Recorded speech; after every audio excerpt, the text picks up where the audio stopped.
Ini-isolate ng Ukraine ang Crimea at winawasak ang supply lines ng mga mananakop sa frontline, hindi basta-basta. Iniulat ng foreign policy na ang kampanya ng Ukraine sa pagsira ng militar na lohistika ng Russia sa sinakop na Crimea at sa timog ng mainland Ukraine ay sunod-sunod na lumilika ng mga kondisyon para sa hinaharap na kontraopensiba ng Ukraine laban sa mga posisyon ng tropang Ruso na wala ng sapat na mga rekurso.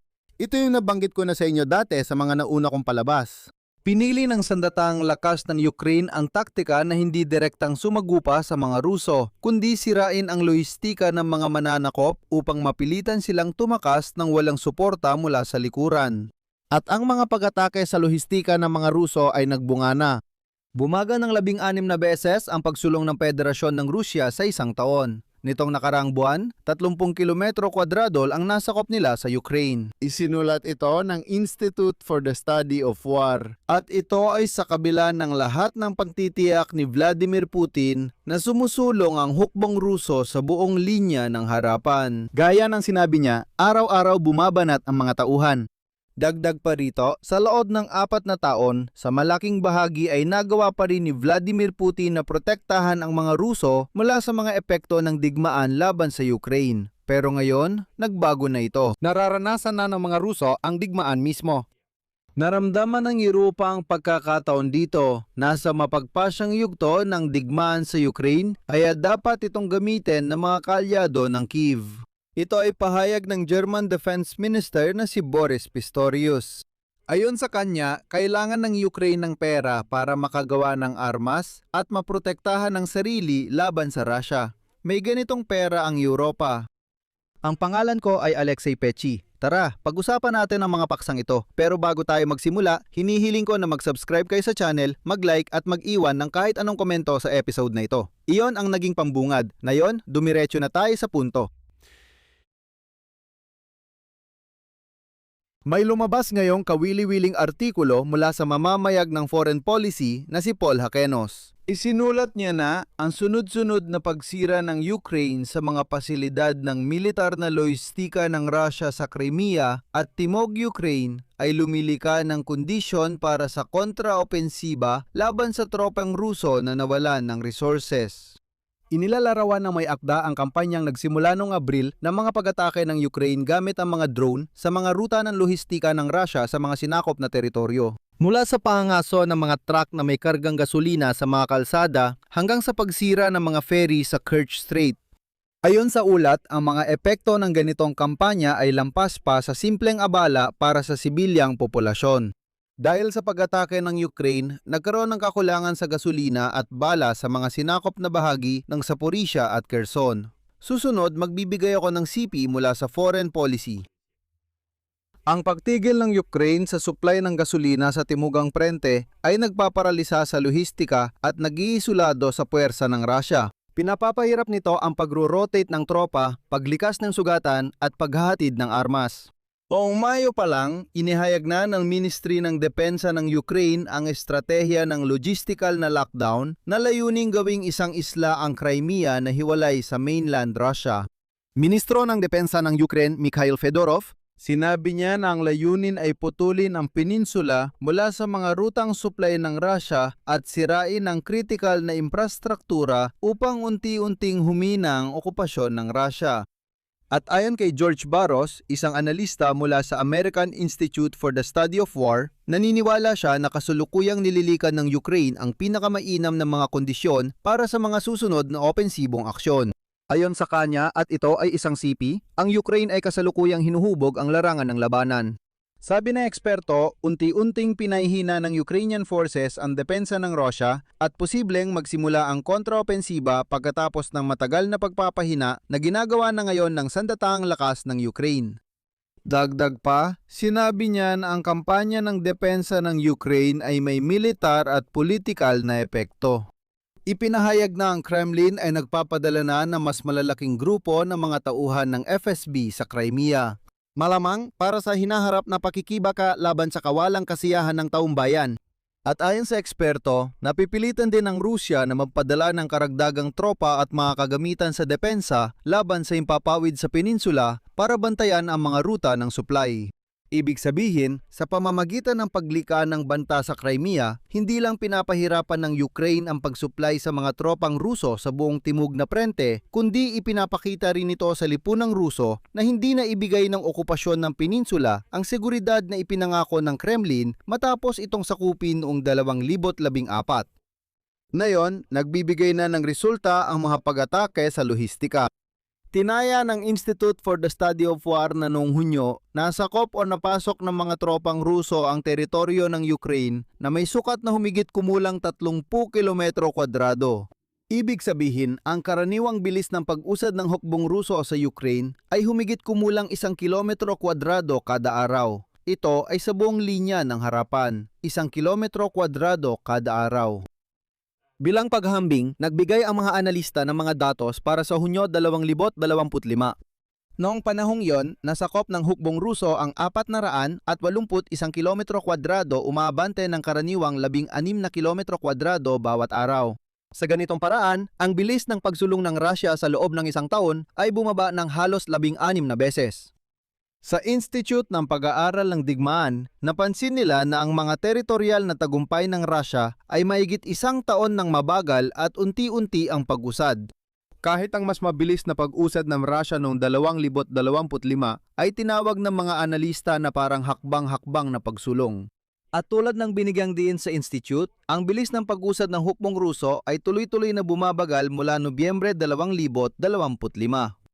Hindi rin nagawang mabawi ng mga mananakop ang kontrol sa mga teritoryo matapos ang matagumpay na kontra-atake ng mga Ukrainian sa direksyon ng Kupiansk at Alexandrov noong muling bahagi ng 2025 at tagsibol ng 2026.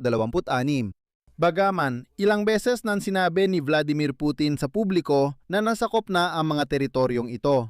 Ngunit nabawi ang mga ito at hindi na muling nakuha ng mga Ruso ang mga iyon. At napansin ng mga analista na ang pangunahing mga teritorial na tagumpay ng mga tropang Ruso ay nananatiling nakatuon sa paligid ng Konstantinovka sa Donetsk na reyon, ang pangunahing direksyon ng pagsisikap ng Russian Federation. Gayunpaman kahit doon, nagawa lamang ng mga Ruso na makamit ang mabagal na taktikal na pag-usad sa loob ng lungsod kapalit ng napakalalaking kawalan. Kung ikukumpara ang unang kalahati ng 2026 sa kaparehong panahon ng 2025, napansin din ng mga eksperto ang malaking pagbagal ng opensiba ng Russia. Ayon sa kanila, sa unang 6 na buwan ng 2025 nasakop ng mga tropang Ruso ang 2,170 kilometro kwadrado. Sa parehong panahon ng 2026 umabante o nakapasok lamang sila sa 622, tuldok 5 kilometro kwadrado. Ibig sabihin, noong 2026 nakuha lang ng hukbong Ruso ang 28.5% ng lawak na nasakop nila noon o nasakop nila sa unang 6 na buwan ng nakaraang taon.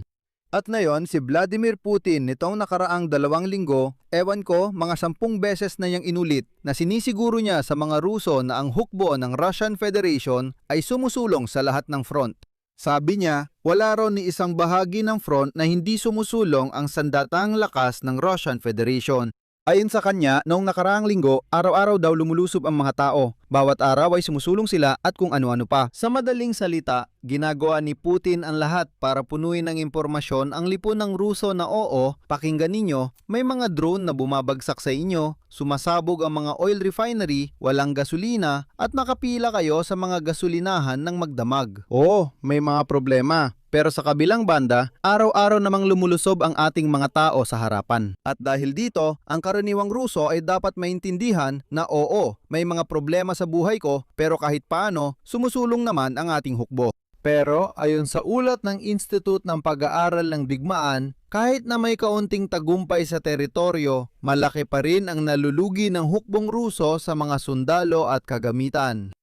Ayon sa datos ng pangkalahatang tanggapan ng sandatahang lakas ng Ukraine, noong Hunyo 2026, umabot sa halos 40,000 katao ang nasawi at nasugatan sa panig ng mga tropang Ruso. Ibig sabihin, sa bawat nasakop o naipasok na isang parisukat na kilometro, may humigit kumulang 1,278 kaswalti ng mga sundalong Ruso. Isipin niyo ulit, halos 1,300 katao ang napatay at nasugatan para lang masakop ang isang parisukat na kilometro. Para lang may kumpara, para maintindihan ang tindi ng laban ng tropa sa harap. Noong Hunyo 2025 ang Federasyon ng Rusya ay nawala ng humigit kumulang 32,680 sundalo. Nakatumbas ng humigit kumulang 68 na kaswalti sa bawat nasakop na parisukat na kilometro. Ibig sabihin, sa loob ng isang taon, ang bilang ng mga kaswalti ng Rusya kada unit ng nasakop na teritoryo ay tumaas ng halos 20 beses. Malaking tagumpay ito para sa ating mga pwersang gumagamit ng drone. Malaki ang nagiging epekto ng mga ito sa labanan na may 20 beses na mas maraming kaswalti bawat unit ng nasakop na lugar. Binigyang diin ng mga analista na ang malaking pagkawala ng kagamitan at mabagal na opensiba ay patunay ng bisa ng pag-atake ng Ukraine sa mga target militar, lohistika at mga command post ng Rusya sa likuran. Ayon sa deep state analysts, may nalalapit na pagbabago sa digmaan sa Ukraine at ang takbo ng mga pangyayari ay depende sa hakbang ng command ng Ukraine.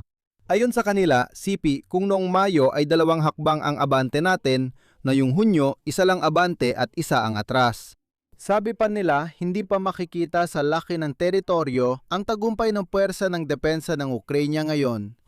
Pero gaya ng sabi ko, mukhang hindi layunin ngayon ng sandatang lakas ng Ukranya ang pagpapalaya ng teritoryo. Ibig sabihin, hindi lang ipakita ang dami ng kilometro kwadrado, kailangan munang sirain ang lohistika ng mga Ruso.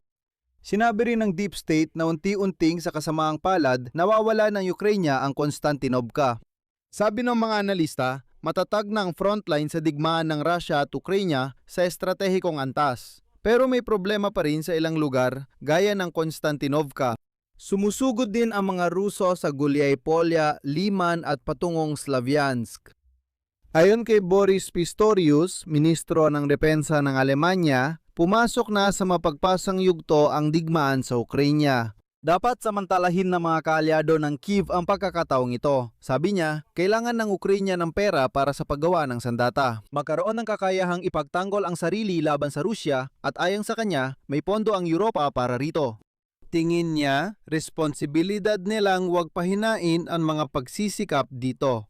Particular, ang tinutukoy ay sa summit ng NATO sa Ankara na gaganapin sa ika-7 at 8 ng Hulyo, planong lumika ng pondo para sa suporta ng Ukraine na nagkakahalaga ng 40 bilyong euro. Sa halagang iyon, 12 bilyong euro ang dapat ilaan ng Alemanya. Naalala niyo ba? Sa isang naunang episode, binanggit natin na kung mabubuo ang pondong ito, aabot na ang military budget ng Ukraine at malalampasan ang sa Russian Federation ngayong taon.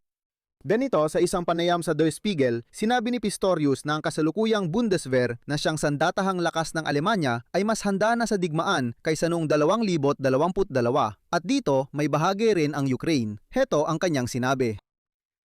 Siyempre, may mga kakulangan pa rin at marami sa mga in order ay wala pa sa bodega. Pero ngayon, ibang-iba na ang kalagayan natin kumpara 3 taon na ang nakalipas. Dumadami ang tauhan at natututo tayo sa ibang paraan. Mas marami tayong itinatayo ngayon kaysa dati at natututo ng bagong kakayahan lalo na sa drone. Ginagamit natin ang mga natutunan mula sa karanasan ng Ukraine. Ayon sa politiko, sa ganitong sitwasyon, nagawa ni Vladimir Putin na maprotektahan sa loob ng 4 na taon. Ang mga Ruso ay naprotektahan laban sa mga epektong pang-ekonomiya ng digmaan kontra Ukraine, ngunit nagbago na ito ngayon.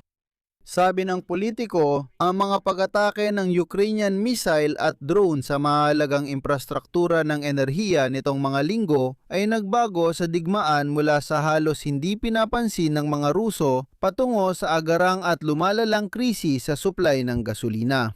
Kasabay nito, itinatago ang lawak ng pinsala.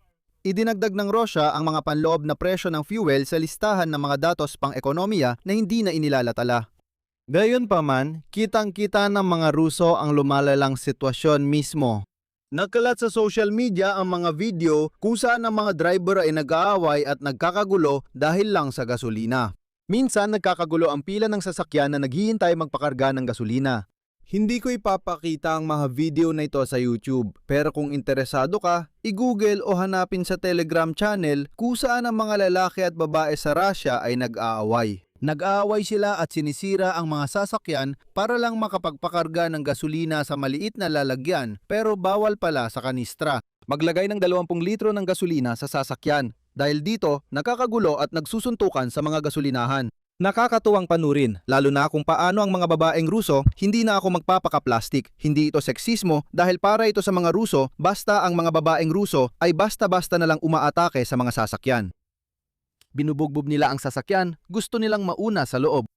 Uulitin ko, kapag sinabing babaeng Ruso, hindi ito seksismo dahil para sa mga Ruso lang ito. Sa ibang babae, hindi ko gagawin ang ganitong pagtrato. Ngayon, ang Ukraine ay sinasadya na inaatake ang mga oil refinery na hindi kayang ayusin o palitan ng Russia ng mag-isa. Ibig sabihin, walang agarang solusyon sa kakulangan ng gasolina. Ngayon, magbabahagi ako ng sipi mula sa politiko. Ang dami ng gasolina. Ang gasolina na kasalukuyang available sa Russia ay nakasalalay sa karera sa pagitan ng mga Ukrainian drone at mga repair crew ng Russia. Kung magtutuloy-tuloy at lalong lalakas ang mga pag-atake ng Ukraine, mapupunta ang kalamangan sa Kyiv. Ito mismo ang nasasaksihan natin ngayon. Dito, dapat nating tandaan na hindi pa ito naiintindihan ng mga Ruso ngayon. Ang totoo niyan, ang presyo ng mga produktong petrolyo ay karaniwang may malaking, masasabi kong napakalaking epekto sa pangkalahatang implasyon. At nagbabala ang sentral na bangko ng Rusya na ang kamakailang pagtaas ng presyo ay malamang na magdulot ng mas pangmatagalang epekto kaysa dati. Kasabay nito, ang mga gastusin sa militar at lihim ng Federasyon ng Rusya ay halos kalahati na yon ng kabuuang gastusin ng Estado. Ang mga likidong asset sa pondo ng pambansang kaunlaran na orihinal na nilika para mapagaan ng mga pagbabago-bago ng presyo ng langis ay nabawasan na ngayon. Mula siguro sa 7% ng GDP noong simula ng 2022, bumaba ito sa halos 1.5% ng GDP nitong Abril ng taong ito. Ibig sabihin paubos na ang pondo ni Vladimir Putin para sa digmaan, kaya nararamdaman na rin ang kakulangan sa gasolina, hindi lang siya. At ang mga epekto nito ay mararamdaman pa ng matagal. Samantala, ang sandatahang lakas ng Ukraine ay magpapatuloy sa pag-atake sa Russia. Dito ko natatapusin. Ibahagi ang inyong opinyon at mga konklusyon sa mga komento sa ilalim ng episode na ito. Mag-subscribe sa channel, pindutin ang kampanilya at huwag kalimutang mag-like. Yun lang po, ingatan ninyo ang inyong sarili. Paalam sa lahat. Itutuloy.